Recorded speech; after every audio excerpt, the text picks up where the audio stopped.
Your Excellencies, honorable ladies and gentlemen, representatives of the countries represented here, distinguished heads of international organizations, Your Excellencies, I would like to start by extending my heartfelt thanks to the Kingdom of Belgium for playing host to this conference, the conference on supporting Syria. I should like to thank all donor countries who are and have extended their support to Syria during the 13 years of destruction that affected Syria.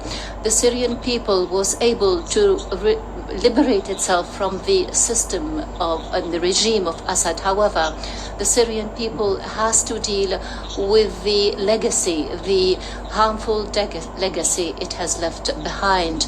We have a responsibility. It is indeed a genuine opportunity to strengthen international efforts to help us face the challenges in the spirit of solidarity and collaboration. This meeting of ours is different from the other previous meetings because the situation in Syria is different. It is fully and genuinely represented by Syrians. Syria has gone through major political changes. Once the regime of Assad was toppled, that regime that brought about huge suffering to the people, the Syrian people, in the aftermath of this event, was able to unite with the support of the international community. We have convened the National Dialogue Conference where different representatives of the Syrian people were taking part.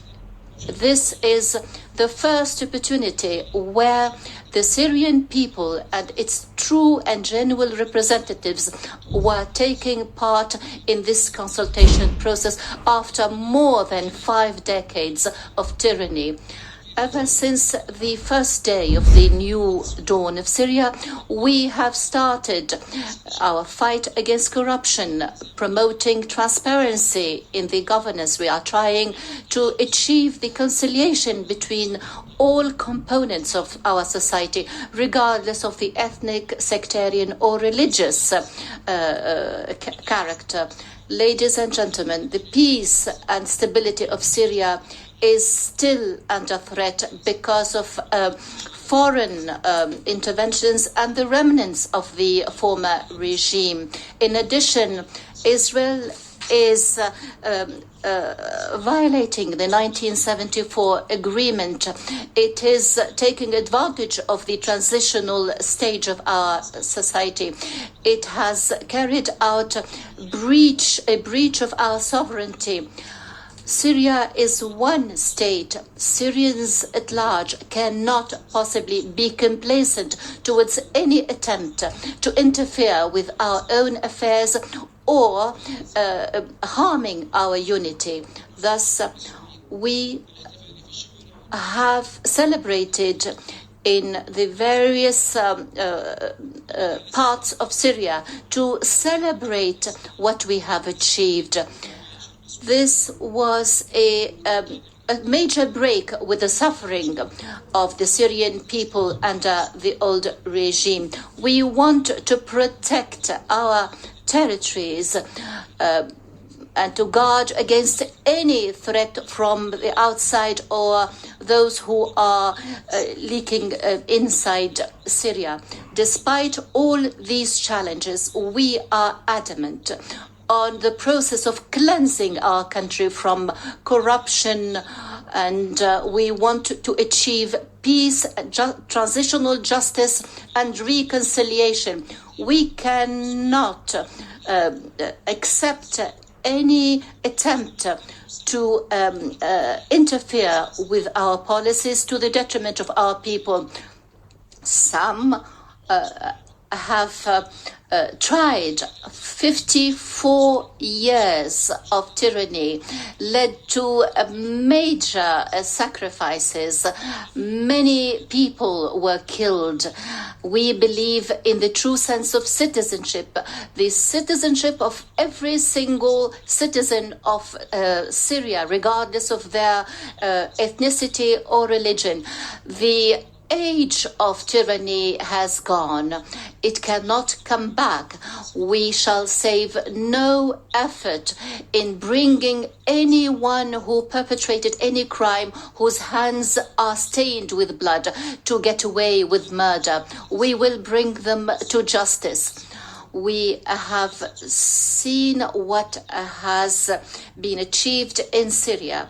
The whole world was witnessed. Thus, we have, after the recent events, we have established an investigation committee because we want to achieve civil peace.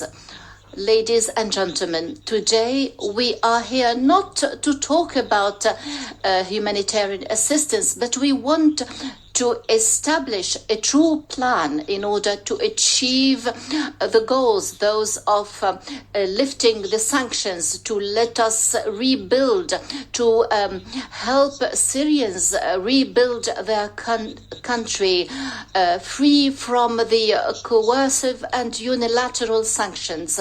The Syrian people have suffered a great deal. The major infrastructure was destroyed, and therefore it needs humanitarian assistance in terms of medical services, food, and other ways of securing a dignified life. Despite our efforts, we still have huge needs. We do, in this connection, appreciate the major measures taken by the European Union, such as the lifting or suspending of the sanctions in order to help us recover our economy. However, these measures did not live up so far to our expectations. We want further measures in order to help us secure our recovery. These sanctions were imposed on the old regime, and therefore we are punished for something we have not done. We believe that this is a moral and humanitarian need and necessity. It is a sine qua non condition for us to recover our life, to reinvest in our vital sectors, to help us rebuild our country. We cannot possibly achieve economic recovery in Syria while under some restrictions and sanctions are imposed on us, which obstruct even the supplies of medical tools and medicine and basic stuff. Thus, we believe that what we need is something greater than we have been receiving. We need help to those living in Syria and the refugees. This is not only a national responsibility, but also an international responsibility, because what we do in Syria has an impact on the region and the world at large. This will also secure the safe and dignified return of the IDPs and the refugees into their homeland. Thus, here we would like to call upon all countries to give their support, to invest in Syria in order to achieve sustainable development, to provide job opportunities, to enhance the livelihood and welfare of the Syrian people. We as Syrians, we commit to cooperate with the international community on all organizations in order to secure the access to basic services to those in need. We want to secure all the necessary support to the refugees and the IDPs. We believe that the voluntary and safe and dignified return of our refugees from hosting countries is also something we want to achieve. We believe that this can be achieved with the help of the international community. In conclusion, I would like to reiterate our thanks to all those who stood by our side. What you do is an investment also in peace and security. We shall work with every party that believes in justice, equality, and responsibility. We can help the Syrian people to overcome this plight and eventually achieve justice and stability. Thank you.